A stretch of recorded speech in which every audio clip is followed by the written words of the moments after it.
Aujourd'hui, je vous partage mon expérience sur la recherche du logement au Canada. Pour ma part, j'ai trouvé un logement que je vais occuper à partir du 1er décembre. Je vous propose donc un petit concentré de conseils et de choses à savoir sur la recherche d'appartements sur Montréal. La première chose à savoir, et ça peut paraître stupide, ne cherchez pas sérieusement un appart avant d'arriver au Canada. Ça sert à rien, déjà personne ne vous répondra et ensuite vous ne connaissez pas du tout le terrain. Ce qui m'emmène à mon deuxième et très important conseil. Apprenez à connaître la ville. Avant de chercher des appartements dans Montréal, j'ai passé énormément de temps à parcourir la ville à pied et en transport en commun. Je me suis intégré à la ville et j'ai compris comment elle fonctionnait. À partir de là, j'ai pu délimiter les quartiers en utilisant Google Maps selon mes critères.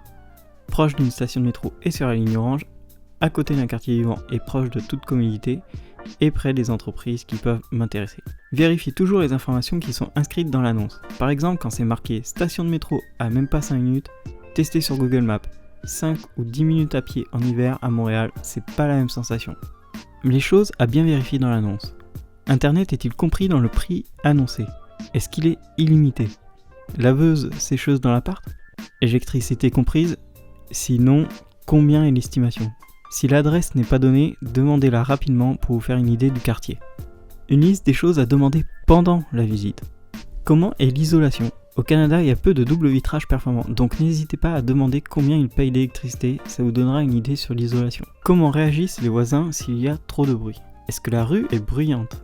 Comment payer le loyer et quand? Souvent c'est en cash, le proprio passe et prend tous les loyers d'un coup, sinon ce sont des virements. Est-ce que j'aurai un bail?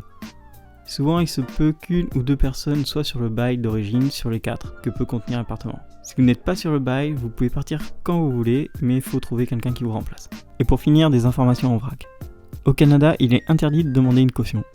Par contre, il se peut qu'une avance sur le dernier loyer soit demandée. C'est une caution déguisée, mais le dernier mois ne sera pas à payer. Dans 95% des cas, aucun papier ni justification ne seront demandés. On vous demandera seulement si vous êtes sûr de pouvoir payer les loyers à l'heure. Ne prenez pas le premier appartement que vous visitez, à moins qu'il soit vraiment super génial. Prenez le temps d'en visiter. Pour les colocations, essayez de passer du temps avec vos futurs colocs avant de vous décider. Posez-leur plein de questions sur comment ils vivent leur quotidien dans l'appart. C'est important car vous allez passer tout le reste du temps avec eux. N'hésitez pas à pourrir les personnes qui vous répondent mal à vos demandes. Ça leur fera les pieds, j'ai eu droit à des réponses hallucinantes. Enfin, pour faire mes recherches, j'ai utilisé Kijiji. C'est un peu le bon coin d'ici. J'ai aussi parcouru les nombreux groupes Facebook où ils proposent de petites annonces. D'ailleurs, sur ces groupes, n'hésitez pas à poser des questions sur les quartiers et les transports si vous avez des doutes. Parmi les trolls, vous trouverez souvent réponse à vos questions. Ma recherche s'est plutôt bien passée, j'ai mis une semaine à trouver ce que je voulais. Dès que j'intégrerai ma colocation, je vous ferai le tour des lieux pour vous montrer certaines spécificités des logements canadiens. Si vous avez des questions sur la recherche de logement, je vous répondrai en commentaire. Pendant ce temps-là, abonnez-vous.